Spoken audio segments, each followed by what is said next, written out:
Hi everyone, welcome to Mountain Home Stories. Today we'll start with the fifth episode of The Wizard of Oz. If you haven't read the earlier ones, click on the link, you'll get the story there. Today's story, The Queen of the Field Mice. We cannot be far from the road of yellow brick now, remarked the Scarecrow as he stood beside the girl, for we have come nearly as far as the river carried us away. The Tin Woodman was about to reply when he heard a low growl, and turning his head, which worked beautifully on hinges, he saw a strange beast come bounding over the grass towards them. It was, indeed, a great yellow wildcat, and the woodman thought it must be chasing something, for its ears were lying close to its head and its mouth was wide open, showing 2 rows of ugly teeth, while its red eyes glowed like balls of fire. As it came nearer, the Tin Woodman saw that running before the beast was a little grey field mouse, and although he had no heart, he knew it was wrong for the wildcat to try to catch such a pretty, harmless creature. So the woodman raised his axe, and as the wildcat ran by, he gave it a quick blow that cut the beast's head clean off from its body, and it rolled over at his feet in 2 pieces. The field mouse, now that it was freed from its enemy, stopped short, and coming slowly up to the woodman, it said in a squeaky little voice, "Oh, thank you! Thank you ever so much for saving my life!" "Don't speak of it, I beg of you," replied the woodman. "I have no heart, you know, so I am careful to help all those who may need a friend, even if it happens to be only a mouse." "Only a mouse?" cried the little animal indignantly. "Why, I am a queen, the queen of all the field mice." "Oh, indeed," said the woodman, making a bow. "Therefore, you have done a great deed, as well as a brave one, in saving my life," added the queen. At that moment, several mice were seen running up as fast as their little legs could carry them, and when they saw their queen, they exclaimed, "Oh, your majesty, we thought you would be killed. How did you manage to escape the great wildcat?" And they all bowed so low to the little queen that they almost stood upon their heads. "This funny tin man," she answered, "killed the wildcat and saved my life, so hereafter you must all serve him and obey his slightest wish." "We will!" cried all the mice in a shrill chorus. And then they scampered in all directions, for Toto had awakened from his sleep, and seeing all these mice around him, he gave one bark of delight and jumped right into the middle of the group. Toto had always loved to chase mice when he lived in Kansas, and he saw no harm in it. But the Tin Woodman caught the dog in his arms and held him tight, while he called to the mice, come back, Toto shall not hurt you." At this the queen of the mice stuck her head out from a clump of grass and asked in a timid voice, "Are you sure he will not bite us?" "I will not let him," said the woodman, "so do not be afraid." One by one the mice came creeping back, and Toto did not bark again, although he tried to get out of the woodman's arm and would have bitten him had he not known very well he was made of tin. Finally one of the biggest mice spoke. "Is there anything we can do?" it asked, "to repay you for saving the life of our queen?" "Nothing that I know of," answered the woodman, but the Scarecrow, who had been trying to think, but could not because his head was stuffed with straw, said quickly, "Oh yes, you can save our friend, the cowardly lion, who is asleep in the poppy bed." "A lion?" cried the little queen. "Why, he would eat us all up." "Oh no," declared the Scarecrow. "This lion is a coward." "Really?"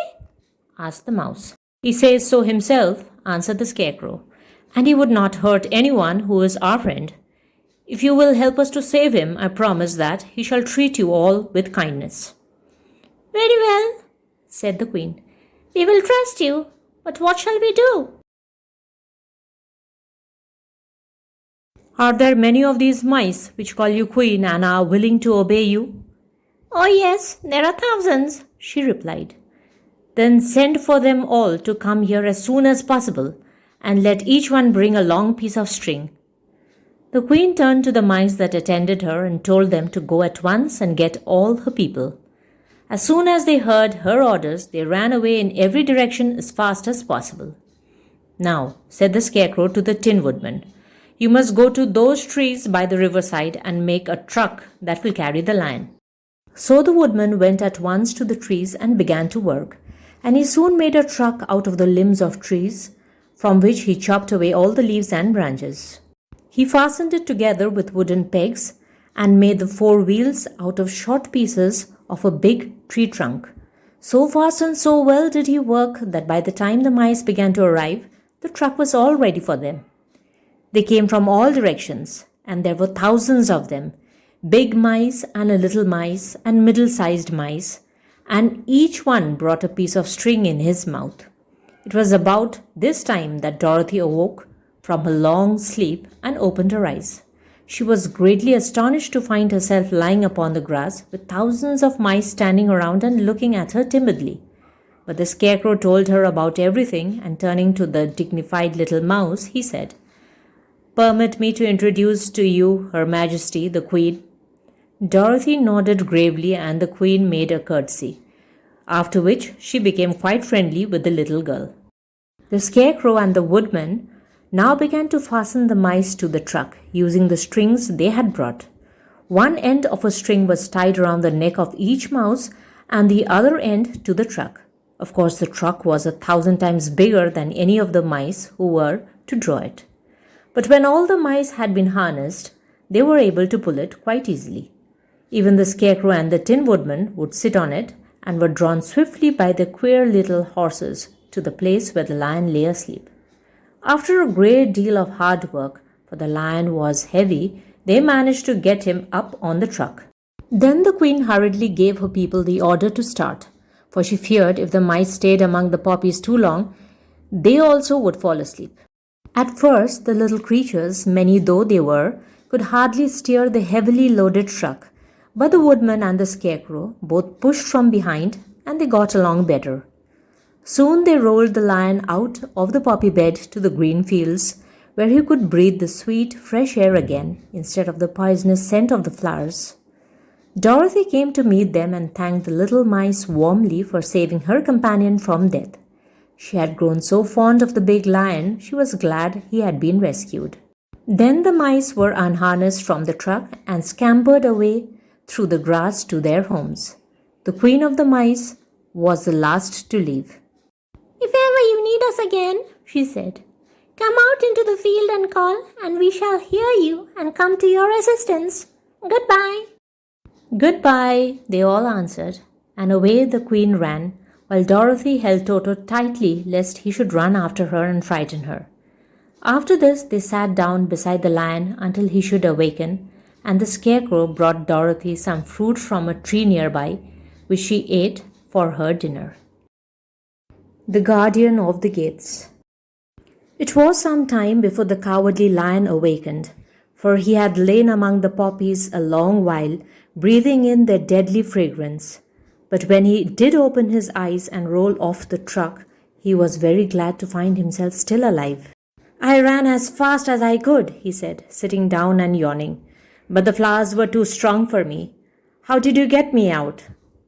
Then they told him of the field mice and how they had generously saved him from death, and the cowardly lion laughed and said, "I have always thought myself very big and terrible, yet such small things as flowers came near to killing me, and such small animals as mice have saved my life. How strange it all is! But comrades, what shall we do now?" "We must journey on until we find the road of yellow brick again," said Dorothy, "and then we can keep on to the Emerald City."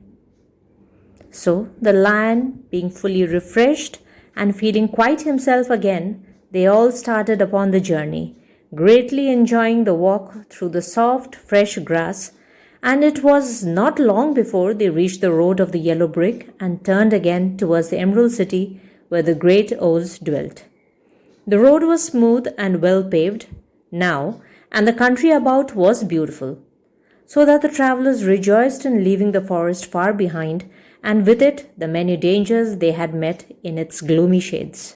Once more they could see fences built beside the road, but these were painted green, and when they came to a small house in which a farmer evidently lived, that also was painted green.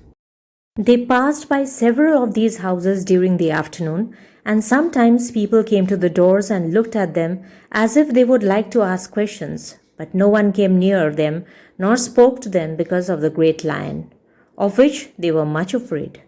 The people were all dressed in clothing of a lovely emerald green color and wore peaked hats like those of the Munchkins. "This must be the land of Oz," said Dorothy, "and we are surely getting near the Emerald City." "Yes," answered the Scarecrow. "Everything is green here, while in the country of the Munchkins, blue was the favorite color. But the people do not seem to be as friendly as the Munchkins, and I'm afraid we shall be unable to find a place to pass the night."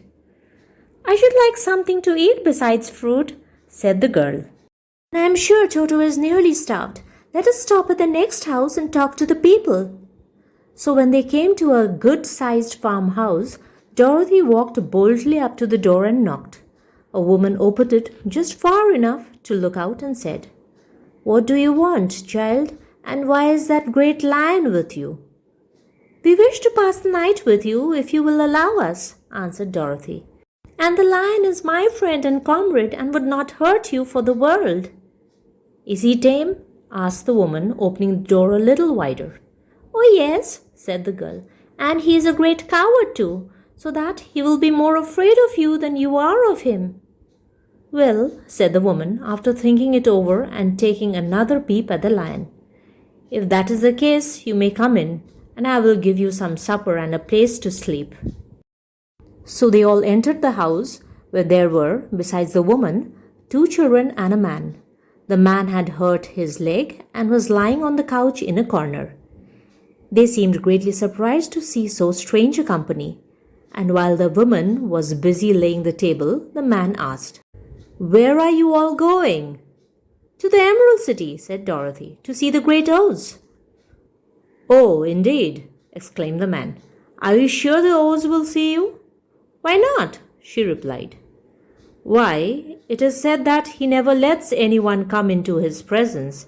I have been to the Emerald City many times, and it is a beautiful and wonderful place, but I have never been permitted to see the Great Oz, nor do I know of any living person who has seen him." "Does he never go out?" asked the Scarecrow. "Never. He sits day after day in the great throne room of his palace, and even those who wait upon him do not see him face to face." "What is he like?" asked the girl. "That is hard to tell," said the man thoughtfully. "You see, Oz is a great wizard and can take on any form he wishes, so that some say he looks like a bird, and some say he looks like an elephant, and some say he looks like a cat. To others he appears as a beautiful fairy or a brownie, or in any other form that pleases him. But who the real Oz is, when he is in his own form, no living person can tell." "That is very strange," said Dorothy. "But we must try in some way to see him, or we shall have made our journey for nothing." "Why do you wish to see the terrible Oz?" asked the man. "I want him to give me some brains," said the Scarecrow eagerly. "Oh, Oz could do that easily enough," declared the man. "He has more brains than he needs." "And I want him to give me a heart," said the Tin Woodman. "That will not trouble him," continued the man, "for Oz has a large collection of hearts of all sizes and shapes." "And I want him to give me courage," said the Cowardly Lion. "Oz keeps a great pot of courage in his throne room," said the man, "which he has covered with a golden plate to keep it from running over. He will be glad to give you some." "And I want him to send me back to Kansas," said Dorothy. "Where is Kansas?" asked the man in surprise. "I don't know," replied Dorothy sorrowfully. "But it is my home, and I am sure it's somewhere." "Very likely. Well, Oz can't do anything, so I suppose he can find Kansas for you. But first you must get to see him, and that will be a hard task, for the great wizard does not like to see anyone, and he usually has his own way.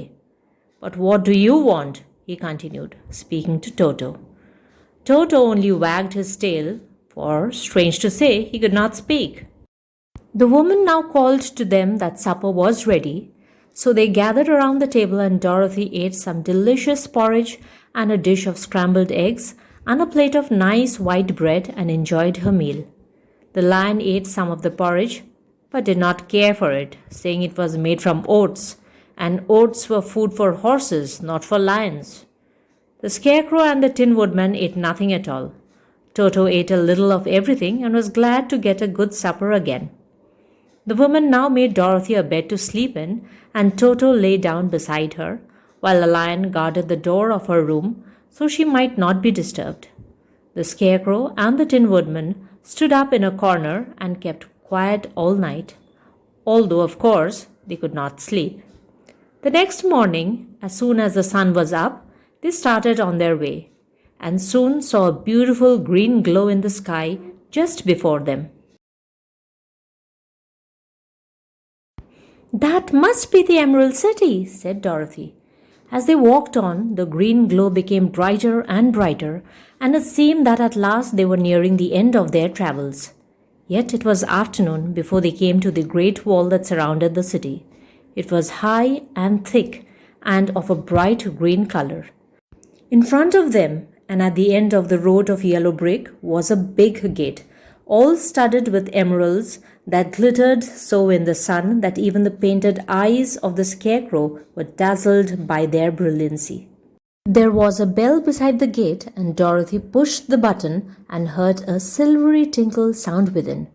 Then the big gate swung slowly open, and they all passed through and found themselves in a big arched room, the walls of which glistened with countless emeralds. Before them stood a little man about the same size as the Munchkins. He was clothed all in green from his head to his feet, and even his skin was of a greenish tint. At his side was a large green box. When he saw Dorothy and her companions, the man asked, "What do you wish in the Emerald City?" "We came here to see the great Oz," said Dorothy. The man was so surprised at this answer that he sat down to think it over. "It has been many years since anyone asked me to see Oz," he said, shaking his head in perplexity. "He is powerful and terrible, and if you come on an idle or foolish errand to bother the wise reflections of the great wizard, he might be angry and destroy you all in an instant." "But it is not a foolish errand, nor an idle one," replied the scarecrow. "It is important, and we have been told that Oz is a good wizard." "So he is," said the green man, "and he rules the Emerald City wisely and well. But to those who are not honest, or who approach him from curiosity, he is most terrible, and few have ever dared ask to see his face. I am the guardian of the gates, and since you demand to see the great Oz, I must take you to his palace. But first, you must put on the spectacles." "Why?" asked Dorothy. "Because if you did not wear spectacles, the brightness and glory of the Emerald City would blind you. Even those who live in the city must wear spectacles night and day. They are all locked on, for Oz so ordered it when the city was first built, and I have the only key that will unlock them." He opened the big box, and Dorothy saw that it was filled with spectacles of every size and shape. All of them had green glasses in them. The guardian of the gates found a pair that would just fit Dorothy and put them over her eyes. There were 2 golden bands fastened to them that passed around the back of her head, where they were locked together by a little key that was at the end of a chain that the guardian of the gates wore around his neck. When they were on, Dorothy could not take them off had she wished. But of course she did not want to be blinded by the glare of the Emerald City, so she said nothing. Then the green man fitted spectacles for the scarecrow and the Tin Woodman and the lion and even a little Toto, and all were locked fast with the key. Then the guardian of the gates put on his own glasses and told them he was ready to show them to the palace. Taking a big golden key from a peg on the wall, he opened another gate, and they all followed him through the portal into the streets of the Emerald City. We'll continue with the next part of the story in another video. Hope you enjoyed reading the story with me. Leave me a comment and let me know about it. Please do like and share, and of course subscribe to my channel if you haven't. Hit on the notification bell for my next videos, and thank you so much for dropping by. Come back to hear me again. Till then, take care and bye-bye.